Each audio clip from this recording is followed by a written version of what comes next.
Ang walang laman na libingan, may bagong simula kahit sa gitna ng misyon.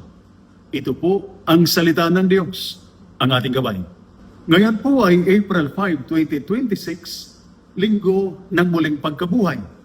Ngayong araw, ipinapahayag natin ang pinakamahalagang katotohanan ng ating pananampalataya. Si Kristo ay muling nabuhay. Pero kung babalikan natin ang Ebanghelyo, hindi ito nagsimula sa saya. Nagsimula ito sa dilim, sa kalituhan, sa hindi pagkaunawa. At iyon ang realidad ng buhay ninyo.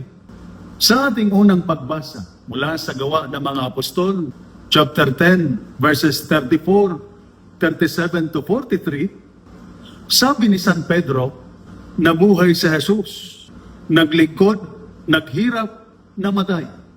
Pero binuhay siya ng Diyos. Para sa ating mga sundalo at sa mga nasa serbisyo, hindi ang hirap ang huling salita. Hindi ang pagod ang huling salita. Hindi ang panganib ang huling salita. Ang Diyos ang may huling salita. Sa ating Ebanghelyo, mula sa Ebanghelyo ni San Juan, chapter 20, verses 1 to 9, maagang pumunta si Maria Magdalena sa libingan ng madilim-dilim pa. Parang sa buhay ninyo, may operasyon na hindi malinaw, may sitwasyon na delikado, may laban na tahimik pero mabigat. Pero sa gitna ng dilim, may nangyari na. Wala na si Jesus sa libingan. Ibig sabihin, kahit hindi mo pa nakikita, kumikilos na ang Diyos. Maraming beses, parang buhay si Kristo, pero nabubuhay pa rin tayo sa takot. Para sa inyo, takot sa pagkabigo, takot sa pagkawala, takot sa hindi kasiguruhan o walang katiyakan. Pero kung tunay na nabuhay si Kristo, hindi ka dapat mananatili sa takot. Sa ating ikalawang pagbasa, mula sa sulat ni San Pablo sa mga taga-Colosas, chapter 3, verses 1 to 4, sabi ni San Pablo, ito ninyo ang inyong isipan sa nasa itaas.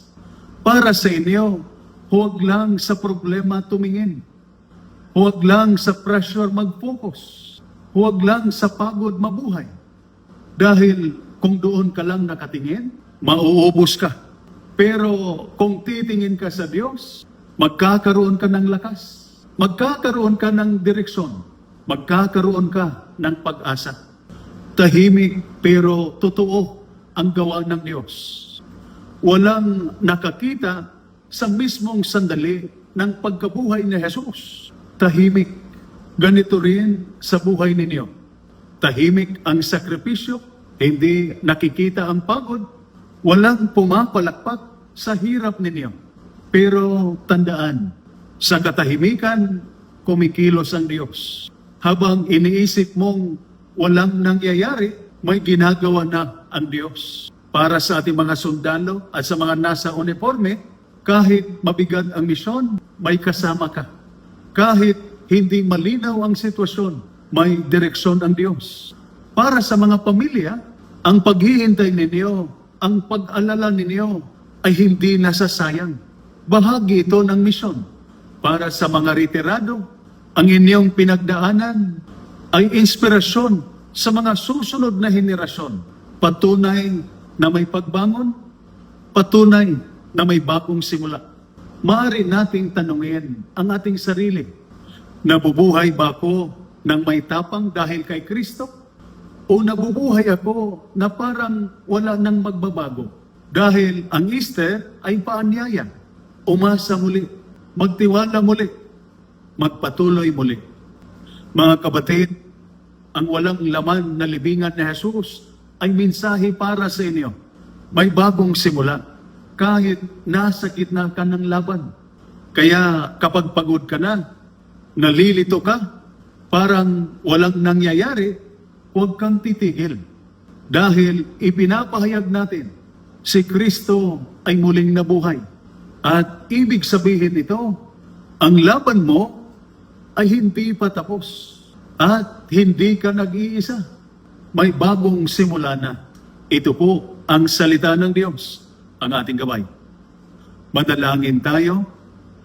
Panginoong Diyos, sa gitna ng tungkulin at laban ng aming mga sundalo at lahat na nasa serbisyo, samahan mo sila. Kapag sila'y napapagod, palakasin mo sila. Kapag sila'y natatakot, bigyan mo sila ng tapang. Tulungan mo silang magpatuloy na may pananampalataya at pag-asa sa kanilang serbisyo at sa kanilang buhay sa pamamagitan ni Kristo na aming Panginoon. Amen. At sumainyo at sa inyong pamilya ang pagpapala na makapangyarihang Diyos, Ama, Anak, at Espiritu Santo. Amen. Santa Maria, Ina ng Diyos, ipanalangin mo kami. San Jose, ipanalangin mo kami. San Miguel Arcangel, ingatan mo kami. Amen.